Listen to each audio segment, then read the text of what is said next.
A very good morning to one and all. A very good morning to one and all. Hi, good morning, everyone. Good morning, ma'am. Good morning, ma'am. Good Good morning, madam. Morning. good morning, students. Very good morning to the students as well. So it's a great opportunity for us that we have with us a very distinguished speaker, a distinguished professor with us, Dr. G.R. Sinha. He is an adjunct professor at the International Institute of Information Technology, IIIT Bangalore, and currently deputed as professor at Myanmar Institute of Information Technology, Mandalay at Myanmar. He obtained his BE and MTech degrees with the gold medal from NIT Raipur. He received his PhD in Electronics and Telecommunication Engineering from Bhilai. He has published over 220 research papers in various international and national journals and conferences.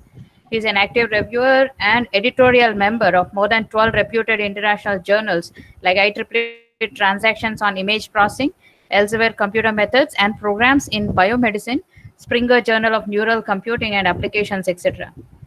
He has been Dean of Faculty and Executive Council, member of C.G. Swami Vivekananda Technical University, India. He is currently a member of Senate of Myanmar Institute of Information Technology, Mandalay.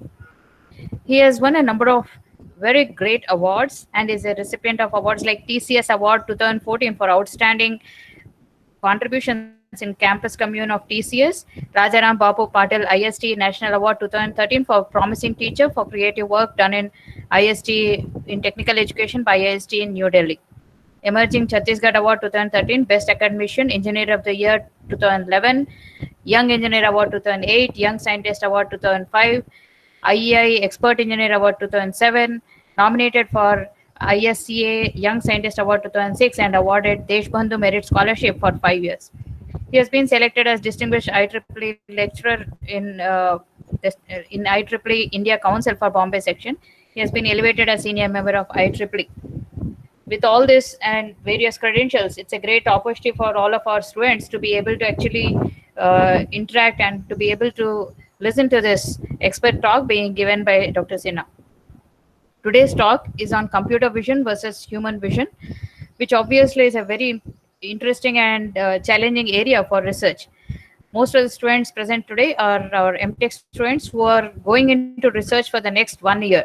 This is a great opportunity for them to listen to this talk, which highlights major capabilities of computer vision vis-a-vis human vision, covering an overview, comparison, and a few emerging areas of applications of computer vision, such as study of cognitive ability of human brain and driverless cars, and also future research directions.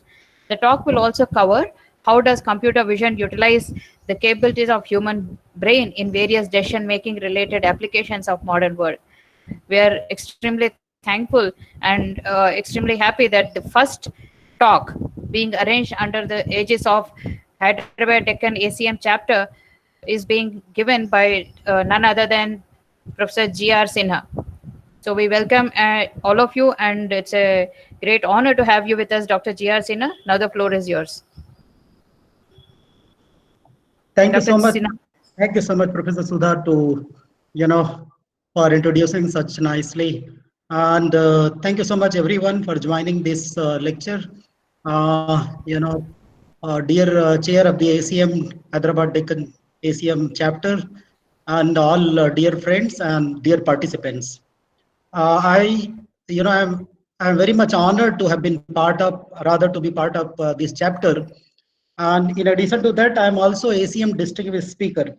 So today morning, I thought it would be difficult to deliver this lecture because suddenly power went off here. So we are talking today on computer vision, but I mean you may probably may not be able to see my video with good quality because power is still we don't have power here, and I'm anyhow managing the network. So I came out from my house and I'm sitting near the data center so that I can get the network. Hope power comes back, and then but I think the important thing is slide, the PowerPoint presentation. So thank you so much once again, and I think let me begin with the talk. Before I begin with Dr. Naresh, how much time I'll get for this talk? By what time I'll end this lecture? Hello?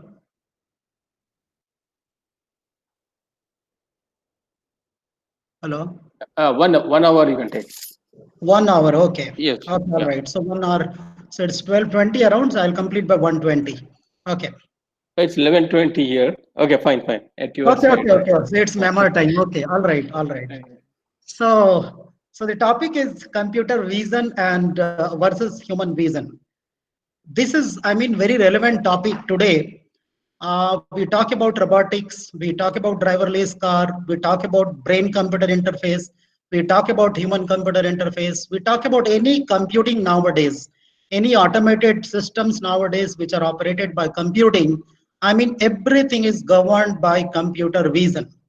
But before we talk about computer vision, we need also to understand how does human vision, correlate, how it is correlated with computer vision. It is equally important because these days, I mean, you listen to any corporate people, the CEO of Google, the CEO of Microsoft, they'll be talking about deep learning and modern neural network and machine learning tools.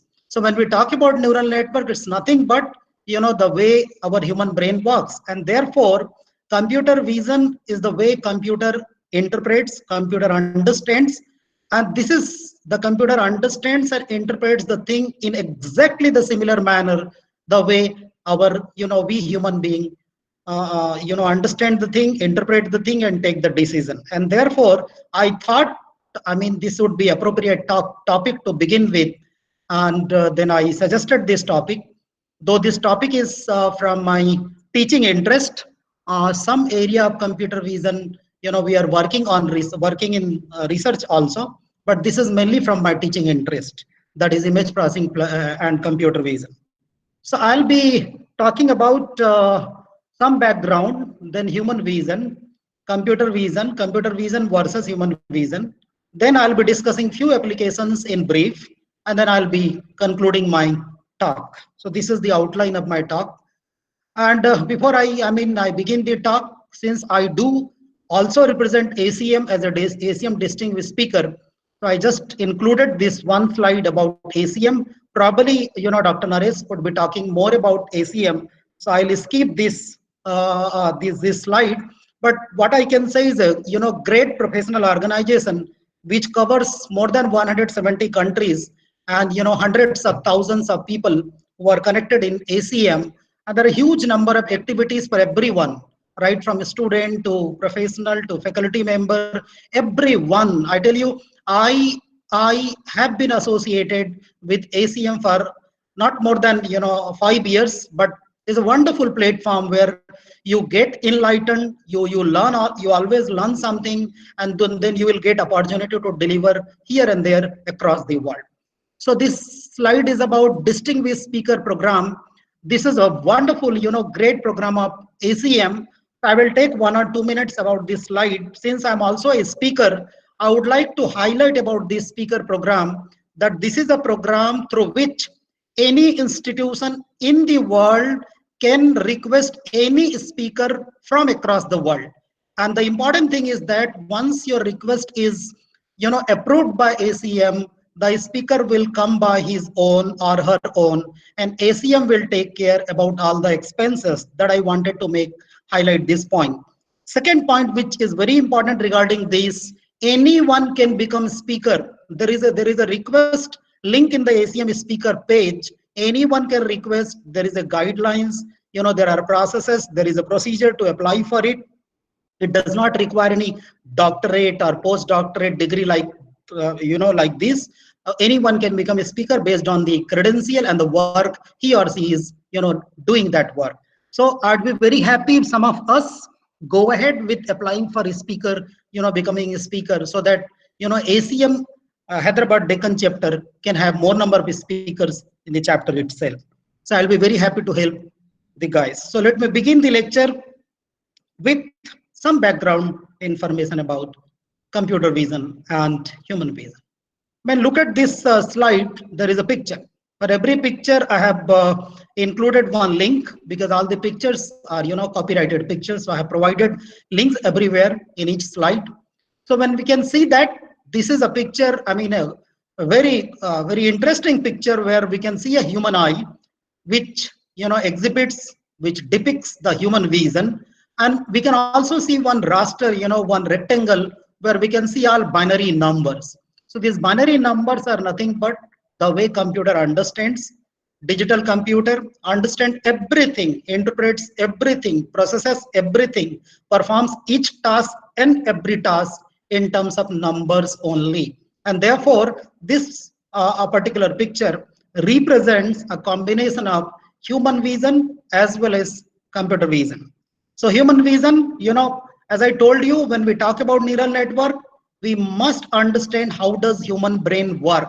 The person who can understand how exactly the human brain works can very easily simulate the neural network inside the computer using any programming language. In the similar manner, we need to have a comparison and a correlation between human and computer vision. So we can see that we can see one important thing here. The human vision has eyes and computer vision has sensors. This is the first point. Every human vision has a human eye to get the data, to capture the data, to capture the scene, to capture the world. Similarly, computer vision has sensors. In our smartphone, almost every smartphone has more than 22 sensors. So the sensors are very important components in the computer vision, which are similar to human eyes. And the human vision understands stimuli. Stimuli means whatever we see in the world, it creates an impression in our brain. How does it create an impression? How does it go to our brain? I have included few slides on this. We'll be talking about human vision, which is very important. Why I'll be talking about human vision and human eye concept? Because this is very important and necessary to understand how computer vision understand. So human vision understands and accepts the data, the world, the information, the signal in the form of stimuli, some impression, some remark, some impression, whereas computer vision understands the numbers. Everything is understood, read, converted, interpreted, decoded in terms of numbers only. Computer vision involves computers. Obviously, it's a computer vision, and it understands images and video. So we are not talking about any automated computer system. When we talk about computer vision, here we are mainly talking about images and video. Otherwise, speech is there, other signals are there, which are also accepted by the system, and they are processed these days automatically. So they are also, it comes, the role comes by the computer. But mainly when we talk about computer vision, it deals with images and video, and those images and videos are captured with the help of sensors. There is a great, very important line in all signal processing and image processing literature. One can find a picture is worth more than 10,000 words. It's a very popular line. A picture is worth more than 10,000 words. So the picture carries huge amount of information. And the problem with human eye is, we have limited vision, we have limited capability to interpret, we have limited capability to differentiate, we have limited capability to classify, whereas computer vision, with the help of data captured, data interpreted, data processed, data analyzed, it can distinguish and differentiate, huge number of different, entities or different features or different objects in one particular scene. So what kind of scene it is? Where are the cars or other objects in this scene? How far the building is? What is the distance from this building to, this pole? And what is the distance of this pole from this car? All these, are being done very easily with the help of computer vision. So as I told you, I'll be talking mostly on, teaching interest, and I'll be taking it to the point where I'll be concluding by what we have research potential still. Because whenever I speak to my students and scholars, and when the new scholar comes to work something in image processing, they always opine about image processing. Sir, image processing is a common area, and there is nothing more which can be further done, which is not actually true. So let us move ahead. So why computer vision matters? There are numerous applications, numerous areas where the computer vision plays a significant role.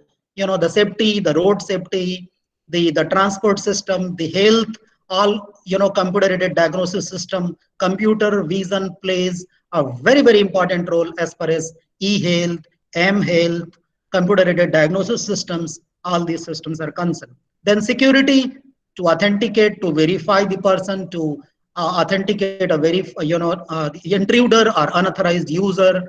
Then entertainment area, a lot of plays, a lot of games are designed and developed for kids and other people with the help of computer vision. Entertainment industry, then access, who is allowed, who is not allowed. These are some of the areas where computer vision plays an important role. But these are not only the areas, the list is unlimited. So the rough history about the computer vision started actually in 1966. I won't take much time here on talking about the history, but since we talk about a topic, we must understand its overview, the origin from where it was originated, and with which thought it was originated. And actually, the great visionary who took this, who originated this thought and concept, is still the ideas are relevant today. So Marvin Minsky, he was working with AI in MIT lab. There he gave one project to his undergraduate student on computer vision. And the task was to understand the visual input. And there, the computer cognitive intelligence was the problem to be interpreted. Then in 1970, some progress was made in interpreting selected number of images. Then in 1980s, artificial neural network came and they simplified, they helped the task handled and operated by computer vision. 90s, some biometrics like face recognition, statistical analysis were introduced. And in 2000 and onwards, then there came broader aspects and applications of recognition. A huge number of databases nowadays available. We can easily handle and work on video processing. So this is a brief history about the computer vision. We can see this a very very interesting picture where our human vision, human eye can do can do some mistake, and therefore we have limited understanding, we have limited vision, and that's what exploited to fullest strength by the computer vision. There are two guys in this picture we can see. One is Clinton and second is Al Gore. Al Gore is a politician in the US. And this was, one of the paper which I have cited here, that particular link. So the computer vision on the basis of features which are extracted from the images, extracted from the data, it can differentiate between even the twins. I can tell you, the twins are differentiated between, by the computer vision on the basis of extraction of features and the interpretation. This is another interesting story. Those who come across, those who read about image processing, those who particularly read about computer vision in any literature, this particular picture will be always seen, always. And this story, I have given the Wikipedia link, and there is a YouTube link also. To save time, I will not play both of this. I will not play the YouTube. I'll share this PPT, and then later you can go to the YouTube link and you can see this video. So there was a small story about an Afghan girl who was identified after probably 21 years just because of computer vision to test on the basis of iris patterns. People believe, the researchers believe, that the uniqueness in iris in human being is around 1:10⁻18. So the current population is around 7 billion or 8 billion, so it's 10⁻10 hardly. So uniqueness of iris is said to be 1:10⁻18. So that much uniqueness is there, and on the basis of iris patterns, this lady after 21 years was identified. Probably he was in different country. There is an entire story. I don't want to quote the name of the country here, any particular place, and the entire story is there. There is one more interesting slide one can see. You all can see that uncertainty. Everyone, human being, can understand this face. A smile is there. The reaction is a smile. There are two guys, gentlemen, great personalities with smile face. A smile detection is done by the computer vision. But addressing uncertainty, after some time I'll be talking about soft computing tools and techniques. Soft computing techniques help us to address the uncertainty, like fuzzy logic, that helps us to reduce the uncertainty. So smile is there, but how much percentage of smile is there? Is it male or female? Everything, is interpreted by the area which we call as computer vision. Obviously, these are also done by human being and human vision, but the exactness, how much smile, the range, the relative, the value of the impression or reaction can also be understood or interpreted by the computer vision. I think everyone must have seen the second picture in this slide, Vyoma Mitra, right? This was so popular, so searched in the Google just 2 or 1 month back. Even in this country, Myanmar, many of my students were asking about what this is, what the project is.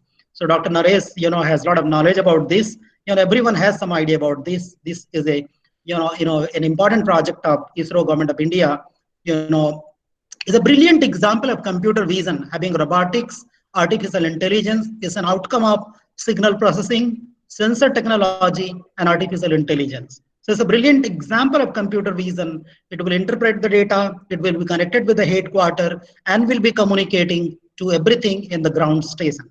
So I think I won't talk much about this because everyone probably might be aware about this picture. And similarly, this was the mobile robot. This is the mobile robot, used by the NASA. So I took 2 pictures of great organizations in the world. One is NASA, and second, 8PAR, that is our ISRO, India. So this was a background of computer vision, because that is always my habit whenever I talk about a topic, whether it's a research-based topic or academic or teaching based topic. I must try to create the interest and the objective. That is why this topic, what is the importance of the topic, so that I try to complete. Let us go to discuss something about human vision. So as I told you, that human vision is the system where human eye is the most important element of the complete human imaging system. And I also told you that I'll be talking something about human eye and how does human eye capture the data. How does human eye communicate this information to our brain? That I wanted to, I just want to highlight to some extent, so that whatever is done by human eye, whatever is done by human visual system and complete human imaging system, exactly similar thing is, replicated, implemented, designed inside the system, what we call as computer vision. So, I'm not a person of biology.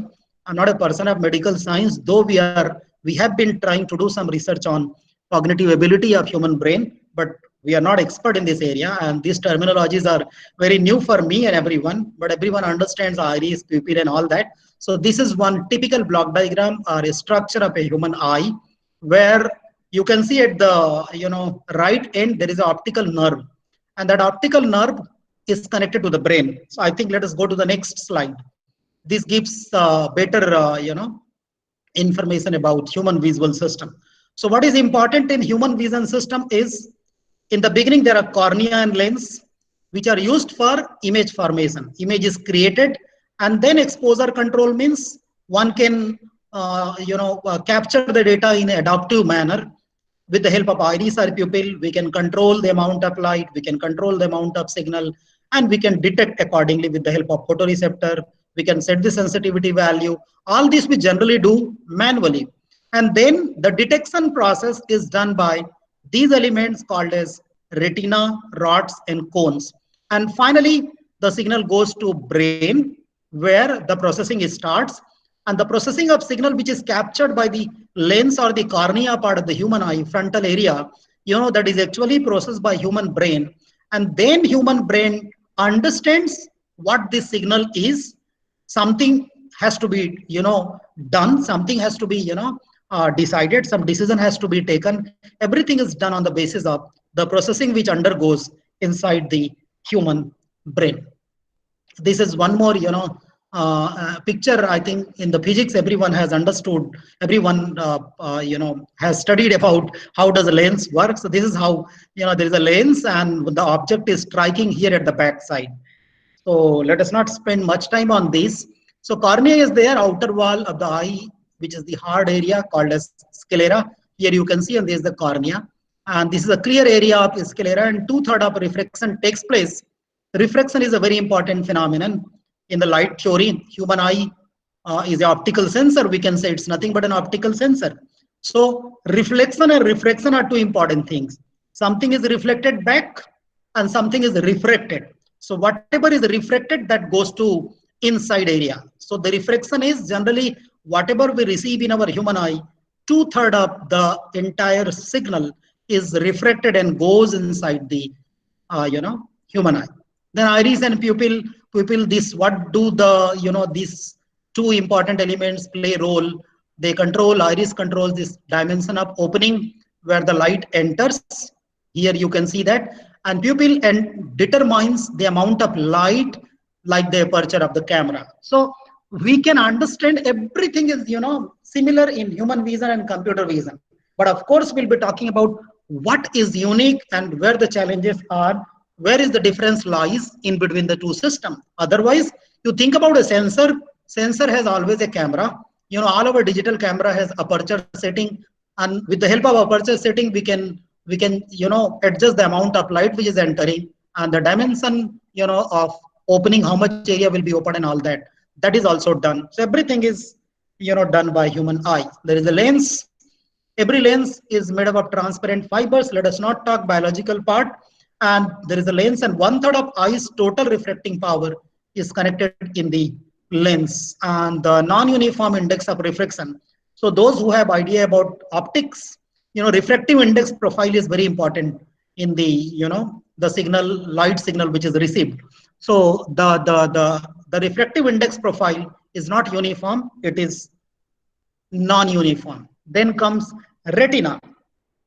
Retina is a photosensitive detector for the eye. There are two types of receptors which are called as rods and cones, right? Rods and cones, and signals from receptors leap through the optic, leap through the optic nerve to the brain. So here is the foeva, right? Located at the center of retina here, right? It contains a greater concentration of cones. I talked about cones and rods. So from here, the signal strikes here, and from here it goes to optical nerve and then connected to human brain. And this is what, retina is made of network of nerve cells. We talk about neural network, we have not reached to brain. Retina also is nothing but, network of so many nerve cells, and those cells are cones, rods, bipolar cells, this hemicrine cells, then ganglion cells, horizontal cells. All these are different cells, which play their individual role. And the ultimate aim of the network is to reduce the amount of information in the process called as lateral inhibition. I mean, it stops the data, it stops the signal which is not actually required. Then there are layers inside the retina, and those layers, like plexiform layer, is a network of nerves which carry the signal from photoreceptors. Then there is a photoreceptor, one can see here, photoreceptor, and then choroid provides nourishment to the receptor, because receptors need nourishment as well as absorb any light that didn't get absorbed by the photoreceptors. So this is, the human eye part, the rods and cones. So let us directly go to the comparison part. The rod is highly sensitive to low light level or scotopic conditions. Low light level is scotopic. And cone is sensitive to high light level or photopic condition. So we are talking about low light condition as well as high light condition. I will talk about computer vision as far as rod and cone and the roles are concerned. In all these sensors in the computer vision, this arrangement is there. The system is adaptive. It can deal with, low light as well as high light vision system. Even the background light, even the illumination light is not proper. Computer vision has capability to deal with. So similarly, human eye has rod and cone, and they are, helping in either low level light and high level light conditions.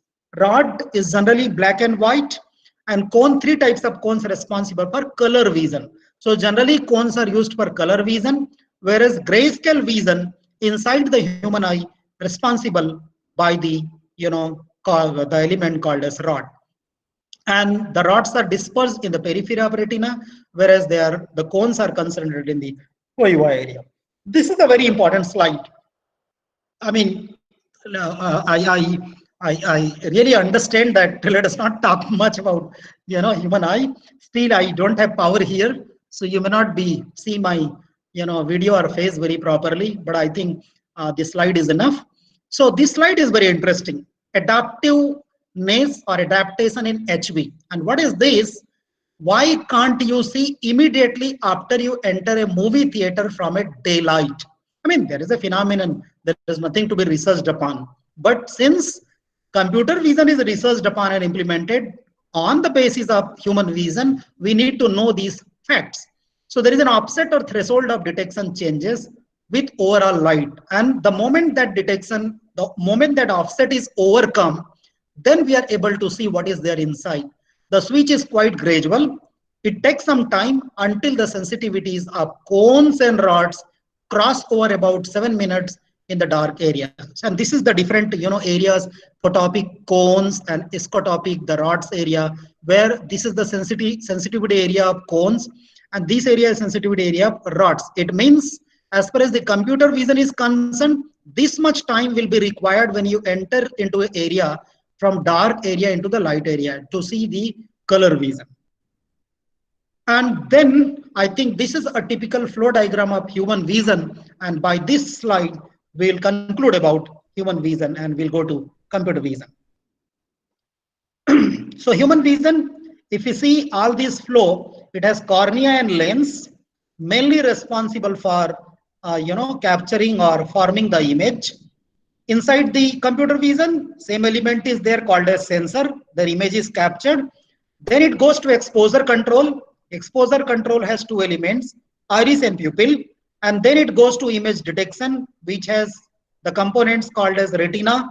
Retina has a number of elements. The main elements are rods and cones. And then when the image is detected, it goes to image processing and connected to brain. So I think this is how any human vision system works.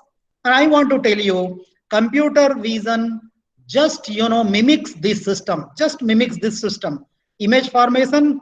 There will be something in computer vision called as sensor, and these data sensor will collect your images. That images will be converted into some number and all that by the computer using the different processes called as sampling and quantization. These are the electronic processes, signal processing tasks. And then you can control, you can pre-process the data, you can selectively choose your data, you can reject some data, you can invert the data, you can whatever you want to do, you can selectively or you can adaptively choose the amount of data in the second stage in computer vision.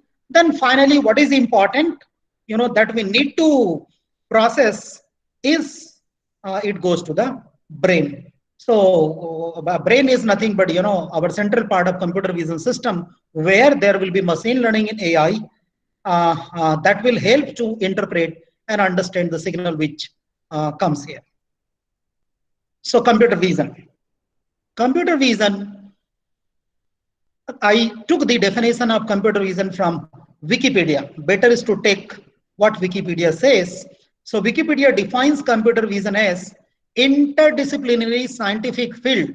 So those who think that computer vision is limited to image processing and computer science, IT and electronics and communication guys, I mean, they do mistake. Computer vision is globally largely used in all interdisciplinary applications, right from financial to statistical analysis to weather forecasting to remote sensing. Everywhere the computer vision is being used. So therefore, it's an interdisciplinary area that deals with how computers can gain high level understanding from digital images. I just want your 20-second. I just excuse because it has started heavy raining. I'll close the door. Now power has come. Just 20 seconds.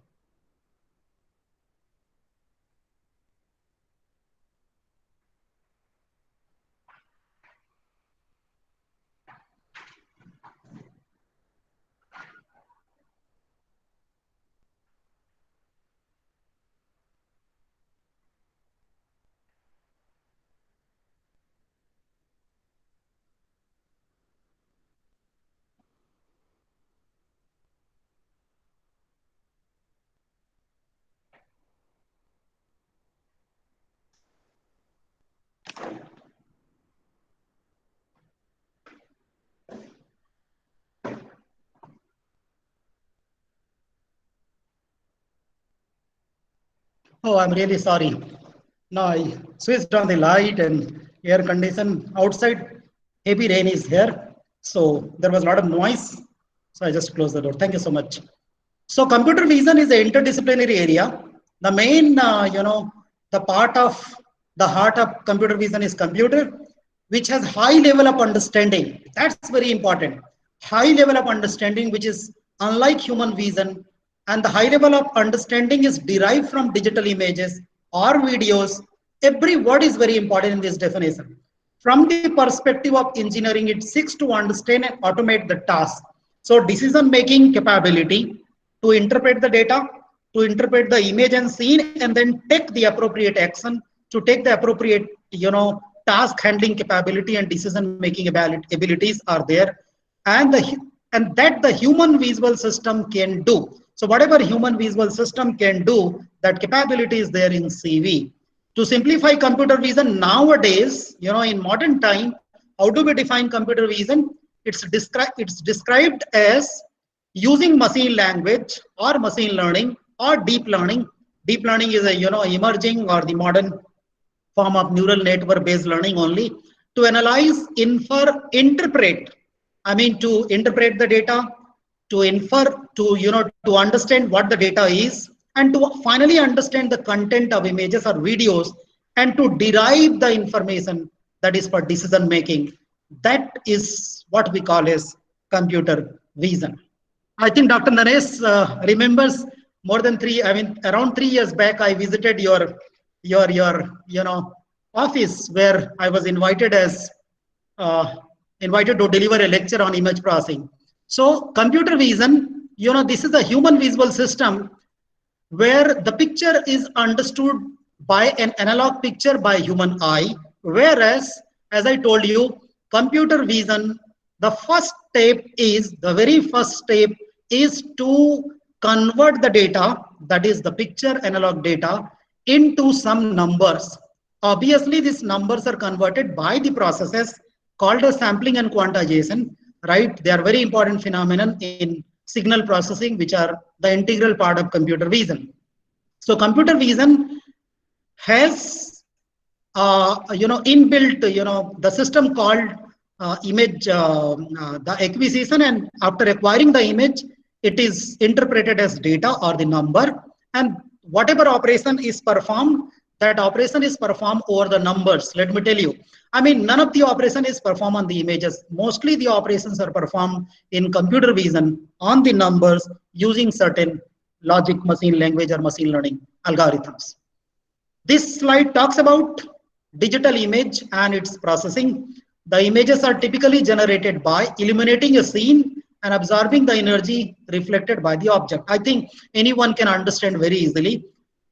There is a natural source of light inside the room we are sitting. There is a artificial light outside. There is a sunlight. So light comes and incident on an object. Whatever amount is reflected back, it strikes on the imaging system, and that actually is captured as an image.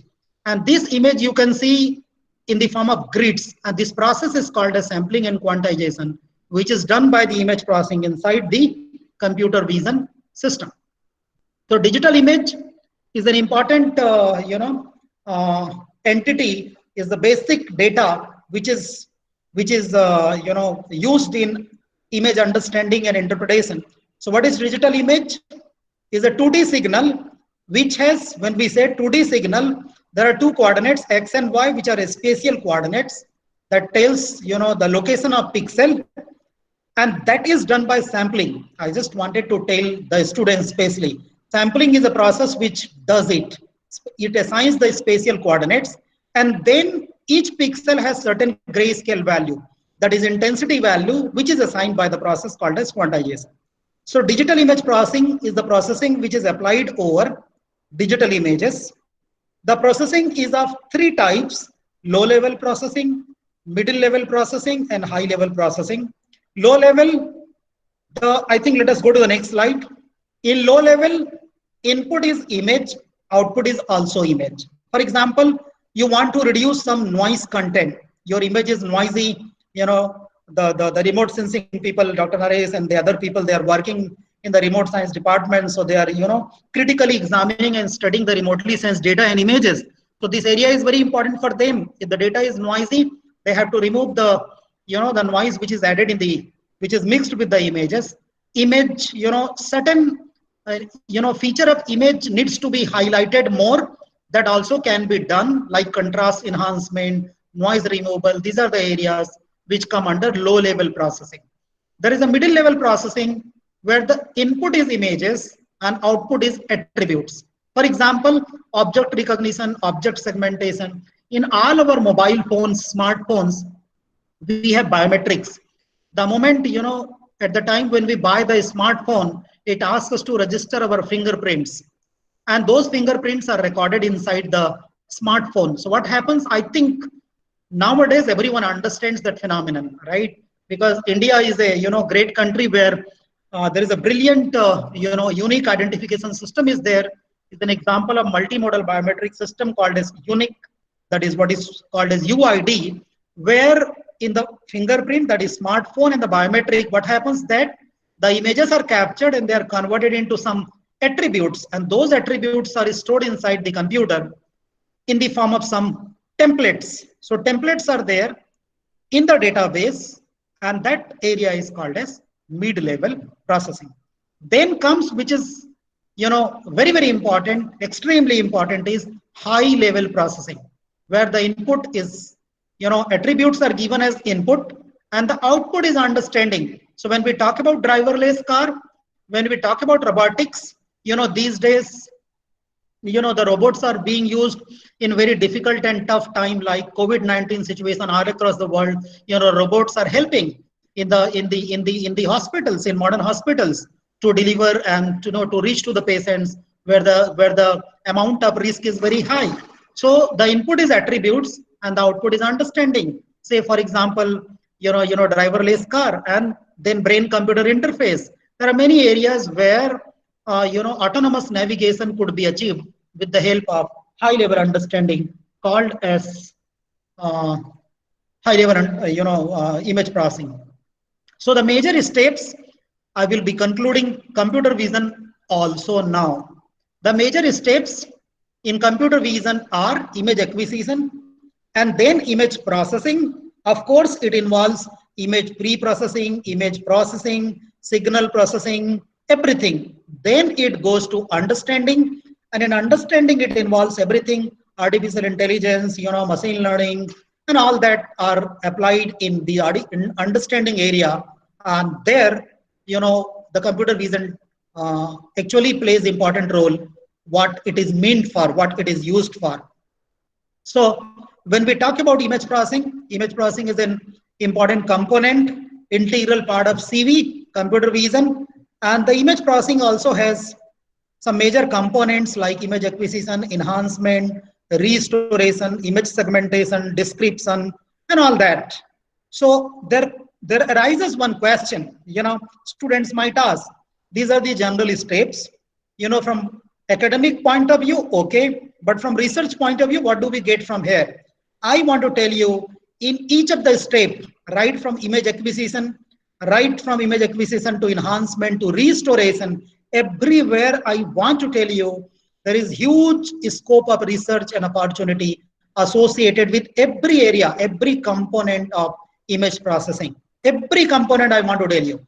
I mean, there are sensors, there is research going on cognitive sensor, the research going on biosensors, the research going on smart sensor, the research is going on wireless wearable sensors, the research is going on so many, wireless and the sensors which are artificial intelligent controlled sensors. So there are a lot of research in acquisition area also, how these, the sensors could be optimized so that the image captured can become more appropriate and suitable for further processing by the computer vision. Similarly, image enhancement, if the quality of image is not good, and if the quality of image is not good and subjected to computer vision, the interpretation made by computer vision would not be appropriate, and therefore image enhancement is equally important. Then comes restoration, segmentation. Image segmentation is a very important in computer aided diagnosis system. When we are interested to detect a tumor area, when we are interested to detect some abnormality inside the human body or any part of human body, image segmentation plays an important role. And these days, probably, I mean, all the students are also smart these days. They are aware about what is happening in and around. These days, not nano exactly, small sensors, which are smart sensors that they're put inside the body, and the doctors are doing surgery with the help of modern methods of segmentation and detection of tumor and then operating finally. So this is what the slide which tells three major steps in computer vision. Now let us talk about computer vision versus human vision. I think we by this time we will have some idea about what the human vision is, what the computer vision is, and in few places we must have seen that how they are similar, and what actually there are. I mean, is there any difference between computer vision and human vision? Slightly, it has also been covered, but the next part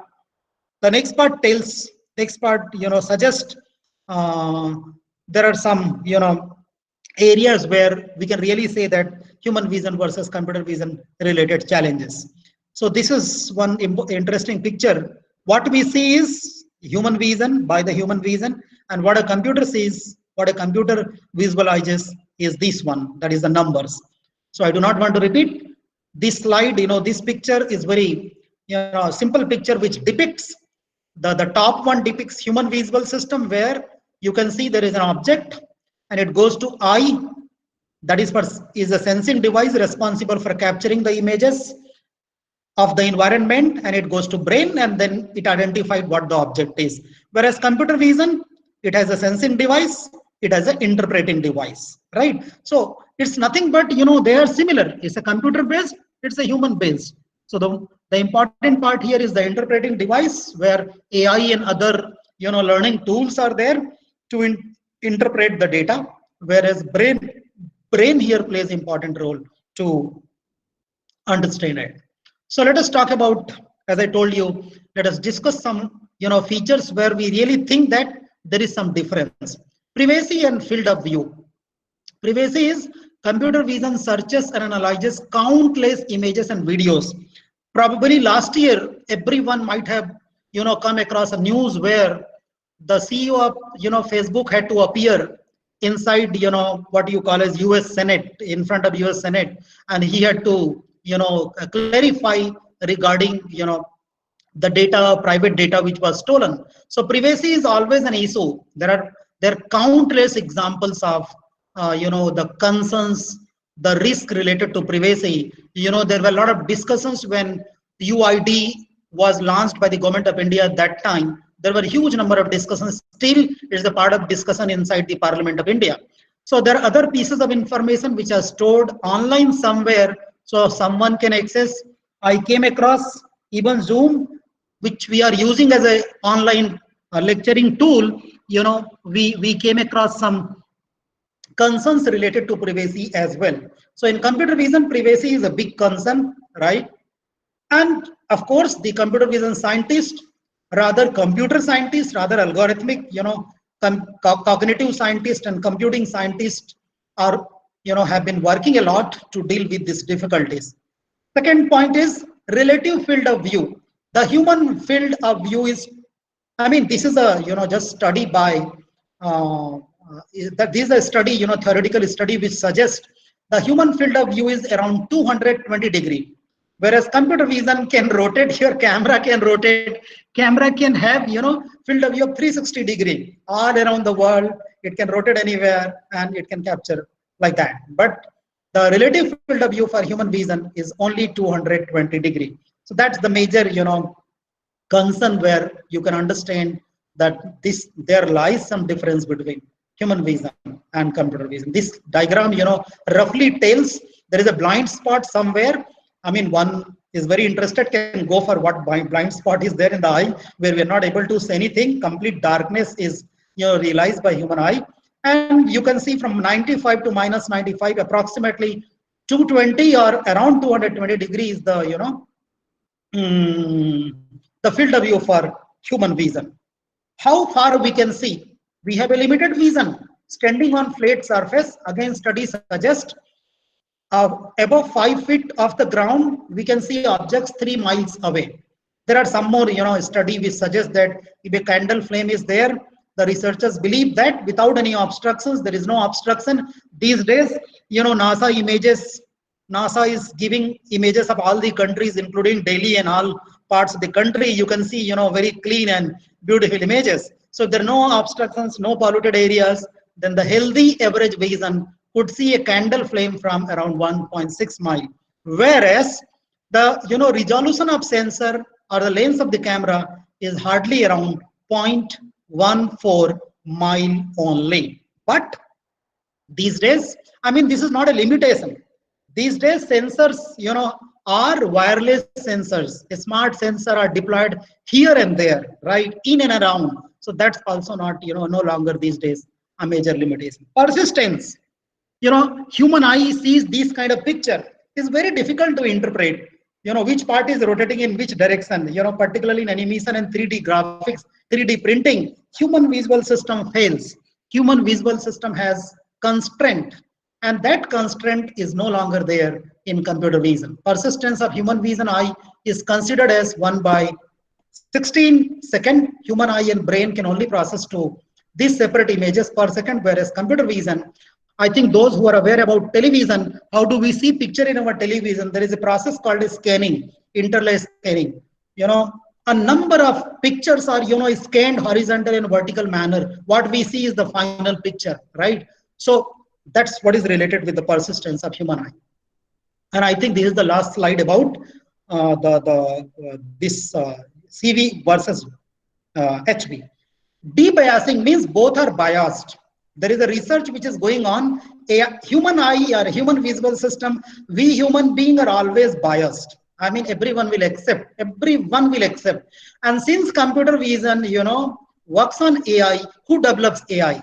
AI has threshold, AI has offset, AI has, all those settings and, the algorithms and the learning tools, everything inbuilt, developed by human being only. But still, I mean, in adaptive system, AI is supposed to be free from biasing, but the research is going on, in Princeton.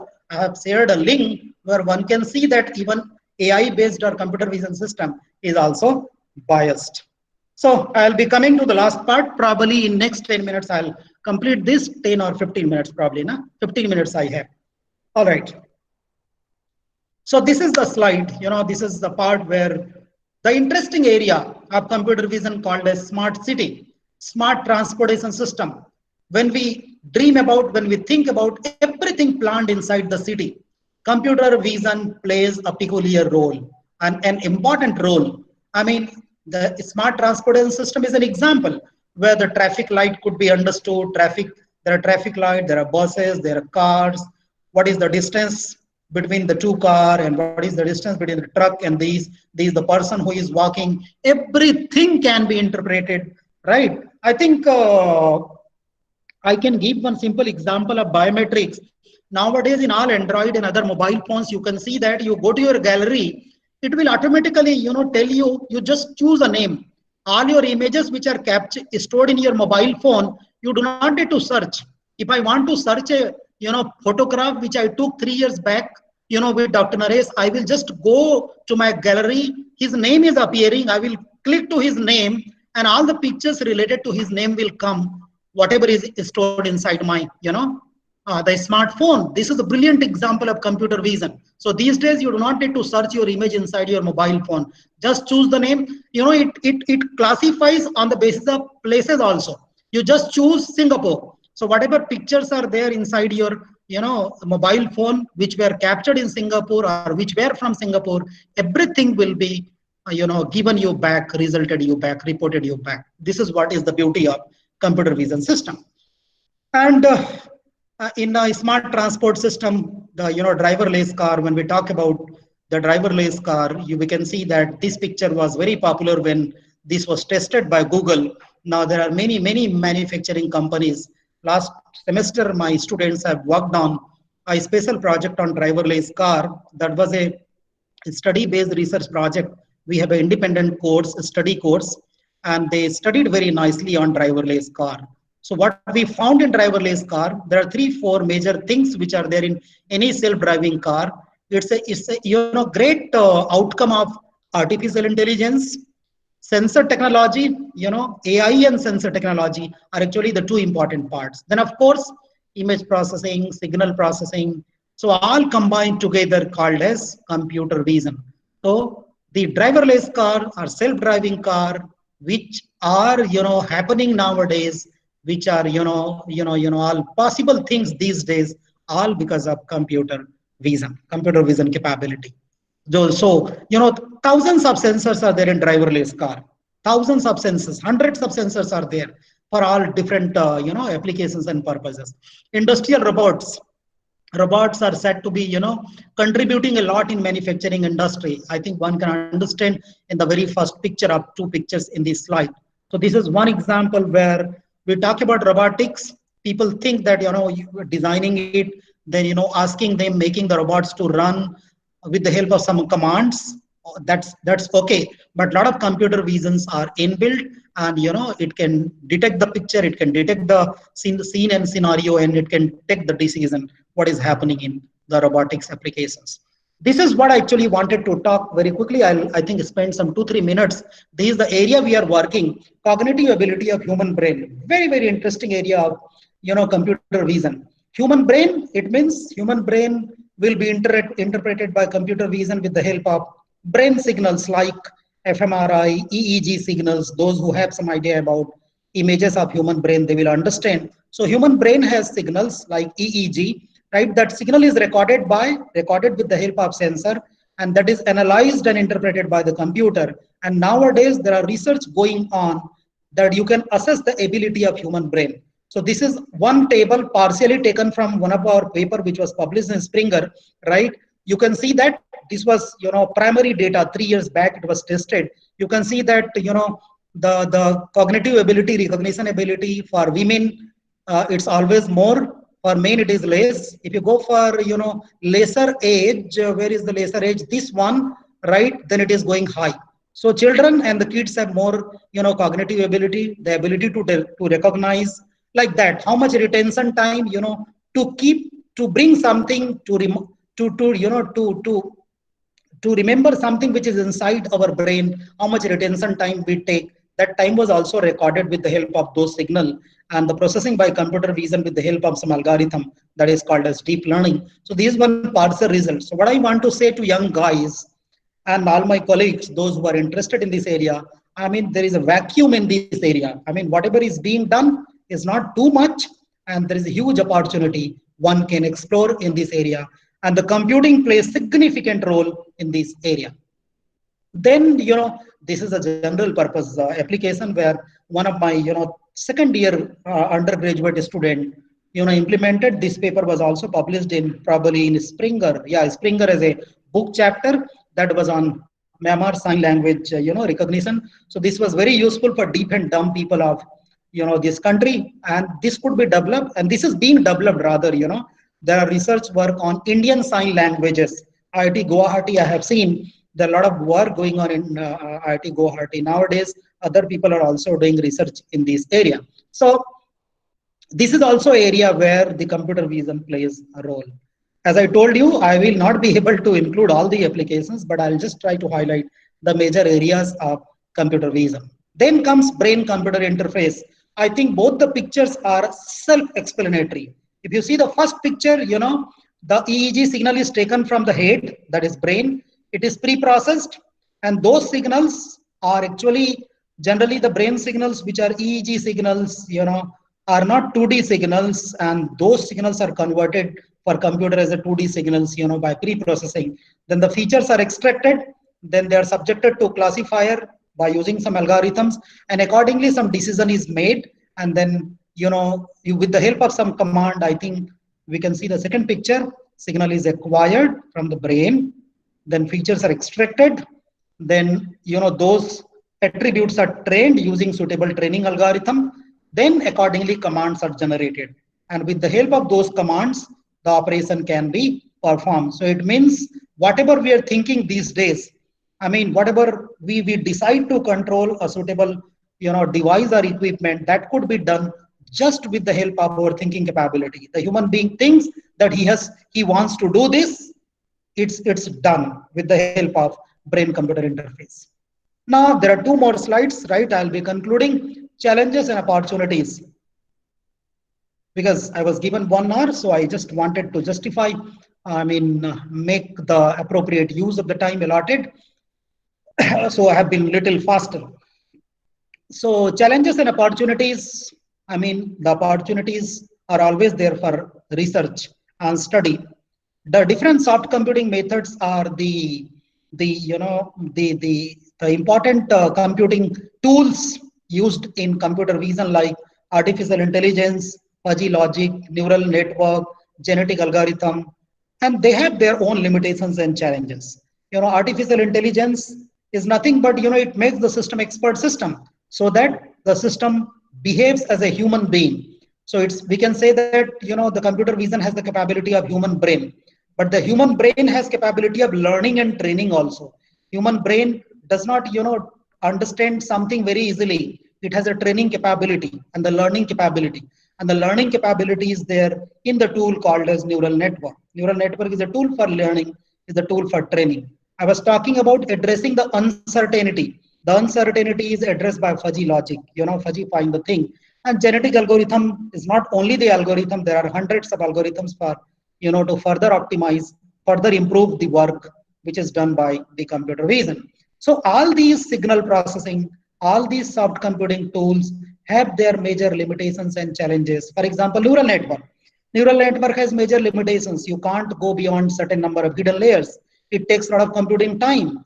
It takes, a lot of huge amount of computing time. So, but this is addressed nowadays by deep learning. But still research is going in deep learning implementation. Deep learning addresses major difficulties, but still, as far as the implementation is concerned, the requirement of GPU, that becomes very important. There are open source, GPUs available also, that could also be used. So for everything, there are challenges, and challenges are being addressed. So the research is also going in deep learning. And I want to tell you, computer vision, therefore I have included this picture I took from Google.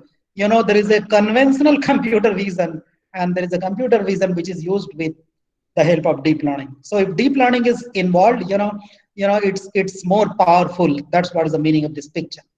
And then there is another challenge.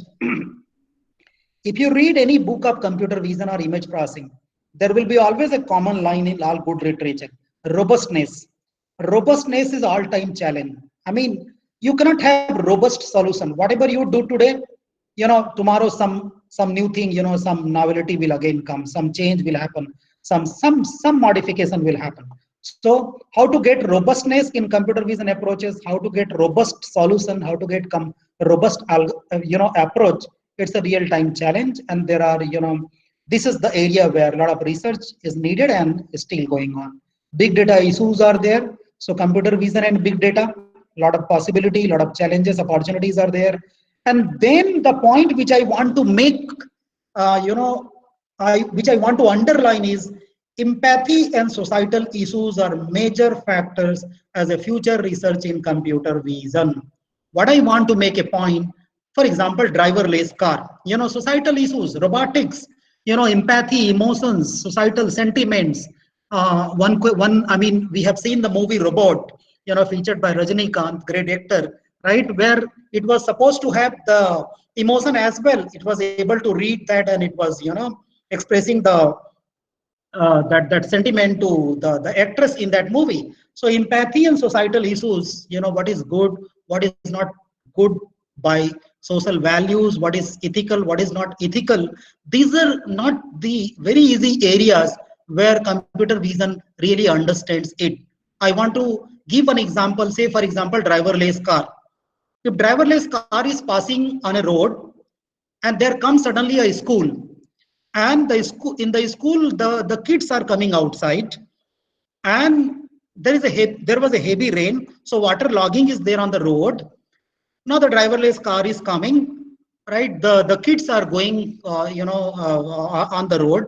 The driverless car, it will slower down definitely the speed, but I mean, it probably may not have that suddenly it started raining, the rain logging is there, so it will have the, same speed, and then that, will, that dirt will go on the, what I say, the students. So this understanding, the empathy and this, this type of understanding, real time understanding, still things are going on, and there are a lot of other things, interoperability between transport standards, other challenges are there in driverless cars. We are not talking only about driverless cars. There are many more challenges in driverless car. The transport systems, the regulatory bodies, the interoperability standards, all are different. So a lot of things need to be done. And I think computer vision plays an important role. A lot can be done in the area of computer vision. So what we are doing in our area is, we are trying to contribute in cognitive ability. We are, trying to, understand something out of human brain signal, and we are trying to contribute something in the cognitive ability of human brain.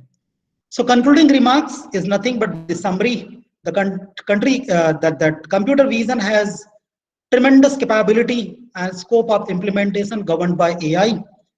CV is nothing without AI, and then future is CV with challenges. Future is dominated by CV. The research avenues in dealing with the challenges.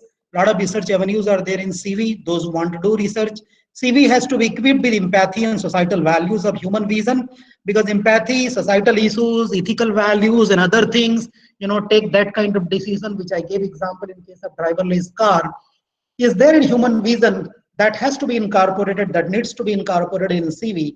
And then cognitive IoT.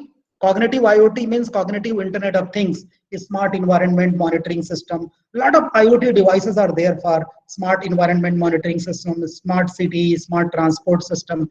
Everything is becoming smart these days, a smart surgery.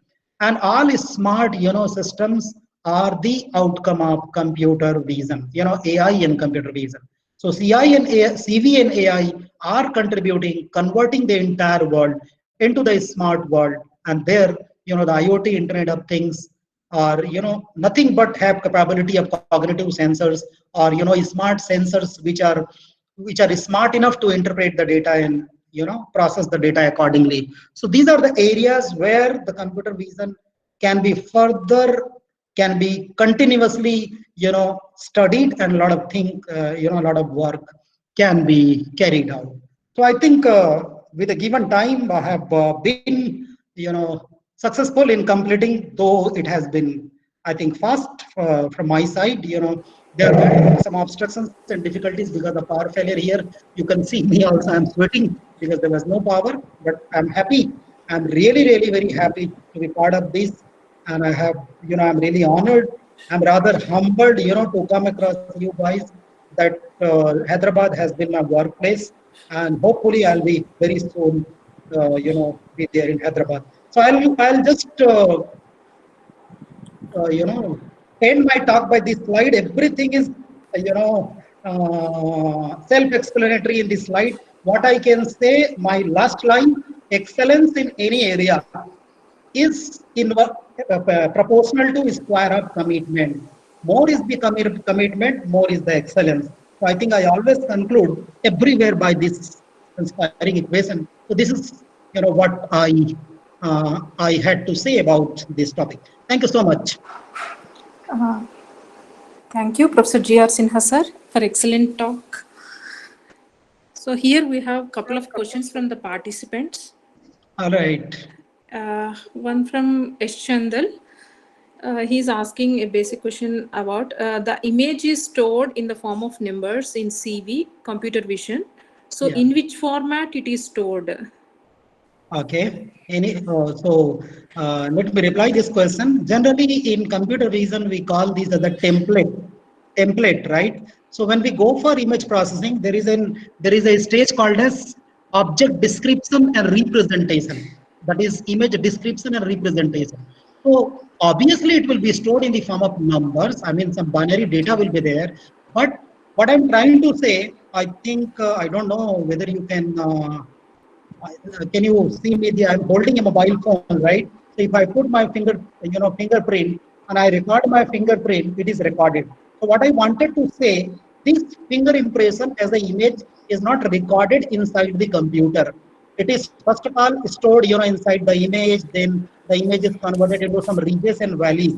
Ridges and valleys are the binary patterns, the curvilinear patterns of the fingerprint. And again, some minutia, some minutia is the value, which are extracted from those ridges and valleys from the fingerprint images, and those values as a binary data stored inside the computer in a different form of representation. That's a, in terms of matrix or in terms of image processing, what I can say, it's a kind of mat file. Mat file is a matrix file. It's a very small file which will contain entire information about, the moment again you put your fingerprint, it will just extract the template and it will identify that you are the authenticated user. So it's not an image, it's another representation. Obviously, it's a data. It's some suitable, some form of data. Okay, thank you, sir. Thank you. Sir, next query is from Professor Sudha. Ma'am is asking what are the challenges in enabling smart IoT devices using computer vision in terms Okay. of storage and pre-processing speeds? Yeah. Very good question. Very good question. I want to, if you remember in your second meeting, I could not attend the second meeting of executive, body of ACM, because I'm very happy to share a very good news with you all that there is a very good professor in Italy who is a pass out of MIT, US. So I'm doing some collaborative research, and we have very recently submitted a paper in a SCI, very high impact factor SCI journal, that is on role of IoT devices, smart IoT devices in smart environment monitoring system. So I'm very happy that recently we have, studied that particular paper. So there are two major challenges, 2 to 3 major challenges. Number one is the, deployment of different sensors. And when the sensors are different sensors, so interoperability is the issue. Number one, network is always a challenge if you are deploying a number of sensors to understand. Say, for example, a smart environment monitoring system. So in any computer vision, when your sensor is not powerful, when your data which you are capturing is not of good quality, that's a big challenge, very big challenge. But I think we are talking about IoT, but IoT is nothing but you can control the things, you can have access of things with the help of internet, just using your computer vision. So it again uses smart sensors and signal processing. So there are two things. One is sensors, sensor technology, and there are second thing which is the signal processing. In signal processing, there are no robust method. Though there are no final method, but there are challenges in signal processing. And number one, there are challenges in sensor. So whatever challenges are there in signal processing and sensors, that will be obviously the problem in the implementation of IoT for computer vision. Yeah, with respect to storage and pre-processing, would there be any bottlenecks, sir? For pre-processing, there won't be any bottleneck because these days, adaptive signal processing methods are there. I mean, even remotely sensed, the data is being captured and being analyzed by the various departments, and very appropriate decision is being made. So I do not really think that pre-processing is a major hurdle. But of course, storage has a concern. But these days, again, storage is being addressed by, how much capability you have. For your deployment, for establishing a network. Do you have a big data center to deal with that? That capability is there. So I don't think these are the major challenges. The storage is also not a big challenge, and obviously because every after interval that it can be taken somewhere, and whatever actually processed data that can be kept as a active data. So storage is not also a big concern, but yes, pre-processing is a concern. But my answer to pre-processing is there are adaptive signal processing methods. They are dealing with the pre-processing part as well. But yes, pre-processing is a challenge, always a challenge. If the data is not properly pre-processed, the further decision, the further the interpretation or understanding of computer will not be very appropriate. Thank you, sir. There is another query from Dr. Tilottama. Yeah. She's asking about why there is suddenly a hype and lots of research attention given to autonomous vehicle. Autonomous Vehicle. autonomous making. I mean, Vehicle, sir. autonomous vehicles. But still, if you see that, I do not agree that a lot of attention is there, but I do not fully agree that. I mean, there is still a lot of challenges which are there to bring those vehicles very popularly on the roads. As I told you, there are challenges related to interoperability. There are challenges related to regulations. There are challenges to intergovernment, the regulatory bodies and all that, and the societal and other values are there. But what I believe is, last 3 months back, there was one vehicle which was tested probably from San Francisco to California. It took very precise, very probably 6 hours it took, and it delivered all the eatable items very successfully. So wherever in other applications we want autonomy, I think the transport system in the similar manner also desires to have the autonomy. That is my understanding. But of course, the autonomy in this area has many challenges yet to be addressed, and I believe the research is going on, and probably soon we'll see the autonomous cars, autonomous vehicles on roads. Yes, sir. Thank you. Sir, there is another last question from Pranay Nigam. So he is mentioning that as there is ongoing COVID-19 pandemic, there is a great requirement of smart testing kits for testing the symptoms of COVID-19.